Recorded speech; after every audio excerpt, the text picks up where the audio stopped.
Hello guys, మనకి రేపు Mumbai Indians versus Gujarat Titans match జరగబోతుంది కదా. సో ఇది వచ్చేసరికి ఎలిమినేటర్ మ్యాచ్.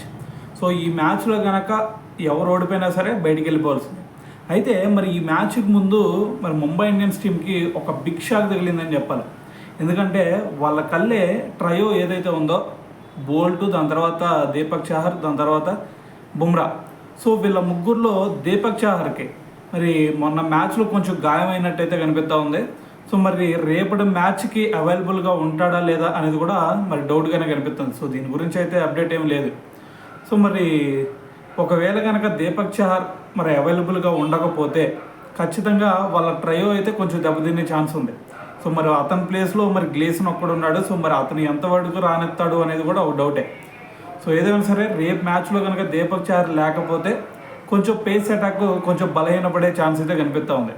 సో మరి ఈరోజు మ్యాచ్ వచ్చేసరికి ఆర్సీబీకి అలాగే పంజాబ్ కింగ్స్ మ్యాచ్ జరుగుతుంది కాబట్టి సో ఈ మ్యాచ్లో మరి ఎవరు గెలుస్తారో వాళ్ళు డైరెక్ట్గా ఫైనల్కి వెళ్ళిపోతారు. మరి ఓడిపోయిన టీంకి మళ్ళీ రేపు ఎలిమినేటర్లో గెలిచిన టీం ఏదైతే ఉండేదో సో వాళ్ళతో క్వాలిఫైడ్ టు ఆడతారు కాబట్టి సో మరి ఇక్కడ ముంబై ఇండియన్స్ టీం తరఫున మరి దీపక్ చహర్ కనుక కొంచెం కోలుకుంటే ముంబై ఇండియన్స్కి ఇది ఫేవరబుల్గా కనిపించే ఛాన్స్ ఉంది. సో లేదు అంటే ఖచ్చితంగా వాళ్ళ పేస్ అటాక్ కొంచెం బలహీనపడే ఛాన్సే కనిపిస్తూ ఉంది. సో ఏదేమైనా సరే మరి దీని గురించి మీరేమనుకుంటున్నారు అనేది కూడా కింద కామెంట్ చేయండి.